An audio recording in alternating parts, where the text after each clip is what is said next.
nama saya Najwa Tiandra Alea dengan NIM 230310150 dengan mata kuliah Pengendalian Terpadu Hama dan Penyakit Tanaman kelas AET 3 dari Program Studi Agroekoteknologi Fakultas Pertanian Universitas Malikus Saleh.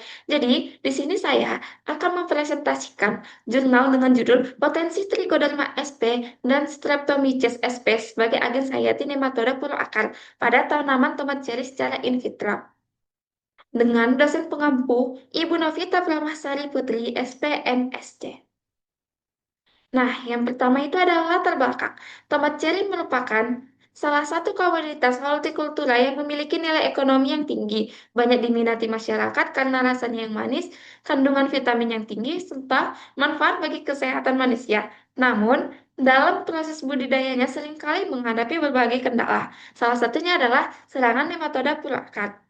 Nematoda puru akar adalah patogen yang menyerang sistem perakaran tanaman. Serangan ini menyebabkan terbentuknya puru atau bengkak pada akar, sehingga mengganggu penyerapan air serta unsur hara oleh tanaman. Selanjutnya, patogen penyebab penyakit. Patogen yang menjadi penyebab penyakitnya adalah Melodogoine sp, yaitu nematoda parasit tumbuhan yang menyerang sistem perakaran tanaman tomat cherry. Melodogoine sp mengidentifikasi akar dengan cara menembus jaringan akar muda, kemudian berkembang dan membentuk puru akar. Selanjutnya, dampak pada tomat cherry. Nah, dampak yang dapat terjadi pada tomat cherry yaitu serangan nematoda puru akarnya itu menyebabkan sistem perakarannya tidak berfungsi optimal, sehingga tanaman menjadi lemah dan hasil panennya berkurang. Pengendalian penyakit ini dapat dilakukan dengan memanfaatkan Trichoderma sp serta Streptomyces sp sebagai agen hayatinya. Nah, apa sih Trichoderma sp dan Streptomyces sp sebagai agen hayati? Nah, Trichoderma sp dan Streptomyces sp ini memiliki potensi yang besar sebagai agen hayati dalam mengendalikan nematoda puru akar atau Melodogoine sp. Trichoderma sp mampu menghasilkan enzim yang merusak dinding telur nematoda, sedangkan Streptomyces sp menghasilkan senyawa antibiotik dan metabolit yang dapat menghambat pertumbuhan serta perkembangan nematoda. Kombinasi keduanya ini dapat meningkatkan efektivitas pengendalian patogen secara alami, mengurangi penggunaan pestisida kimia, dan mendukung sistem perakaran yang ramah lingkungan. Nah, strategi pengembangannya itu dilakukan dengan memanfaatkan Trichoderma sp dan Streptomyces sp sebagai agen hayati untuk mengendalikan nematoda puru akar secara efektif, aman, dan ramah lingkungan melalui pengembangan formulasi yang efektif dan pengujian di lapangan. Nah, ada dampak positif dan dampak negatifnya. Yang pertama, dampak positifnya itu mengurangi penggunaan nematisida atau pestisida kimia. Yang kedua, ramah lingkungan dan aman bagi organisme non target. Yang ketiga, meningkatkan kesehatan dan pertumbuhan tanaman tomat cherry. Adapun dampak negatifnya itu yang pertama, efektivitasnya dapat dipengaruhi oleh kondisi lingkungan, membutuhkan waktu lebih lama dibandingkan pengendalian kimia, produksi dan penyimpanan agen hayatinya itu memerlukan penanganan khusus. Nah, kesimpulan yang dapat saya ambil dari hasil mereview jurnal tersebut yaitu agen hayati untuk mengendalikan nematoda puru akar atau Melodogoine sp pada tanaman tomat cherry. Kedua organisme ini mampu merusak telur nematoda dan menekan perkembangannya, sehingga dapat menjadi alternatif pengendalian yang lebih ramah lingkungan dibandingkan penggunaan nematisida kimia. Efektivitasnya dipengaruhi oleh media produksi yang digunakan, sehingga pemilihan media yang tepat sangat penting untuk meningkatkan kinerja agen hayati dalam mendukung pertanian berkelanjutan.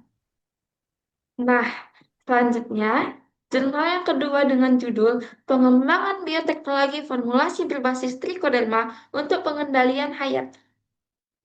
Yang pertama itu latar belakang. Pengendalian hayati menggunakan mikroorganisme untuk menekan patogen tanaman. Trichoderma ini merupakan agen pengendalian hayati yang paling banyak digunakan, mampu meningkatkan pertumbuhan tanaman dan melindungi tanaman dari berbagai penyakit. Yang ketiga, dapat mengurangi penggunaan pestisida dan pupuk kimia.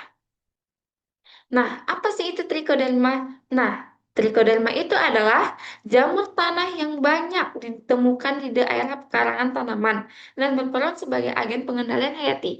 Nah, jamur ini mampu tumbuh cepat, menghasilkan banyak spora, menekan perkembangan patogen tanaman, serta meningkatkan pertumbuhan dan kesehatan tanaman. Trichoderma ini juga menghasilkan berbagai senyawa antimikroba dan enzim yang dapat merusak dinding sel patogen sehingga membantu melindungi tanaman dari serangan penyakit. Adapun keunggulan trichoderma yang pertama, pertumbuhan cepat, mudah berkembang biak. Yang kedua, menghasilkan spora dalam jumlah besar, mengkolonisasi daerah perakaran tanaman, menekan patogen melalui mikroparatisme, antibiosis, kompetisi nutrisi dan ruang, induksi ketahanan tanaman, dan pelarutan unsur hara. Selanjutnya, ada jenis formulasi trichoderma. Yang pertama, formulasi kering, formulasi cair, formulasi gel, mikroenkapsulasi. Tujuannya itu untuk memperpanjang umur simpan, meningkatkan stabilitas produk. Nah, ada tantangan formulasi trichoderma. Yang pertama itu menjaga viabilitas spora selama penyimpanan, melindungi spora dari paparan sinar UV dan kekeringan. Yang ketiga, mempertahankan efektivitas saat aplikasi di lapangan dan memilih bahan pembawah. Nah, ada strategi pengembangan. Yang pertama itu formulasi lebih stabil dan tahan lama, penggunaan yang ramah lingkungan seperti biochar, alginat, dan biopolimer, serta penerapan teknologi mikroenkapsulasi, optimalisasi teknologi pengeringan, peningkatan efektivitas pengendalian hayati, serta pengembangan produk yang mudah. Adapun dampak positif dan dampak negatifnya. Yang pertama itu dampak positifnya, mengendalikan penyakit tanaman yang disebabkan jamur patogen, meningkatkan pertumbuhan akar dan tanaman, membantu penyerapan unsur hara, dan mengurangi penggunaan pestisida kimia. Dan adapun dampak negatifnya, yang pertama, efektivitasnya dapat menurun pada kondisi lingkungan yang tidak sesuai.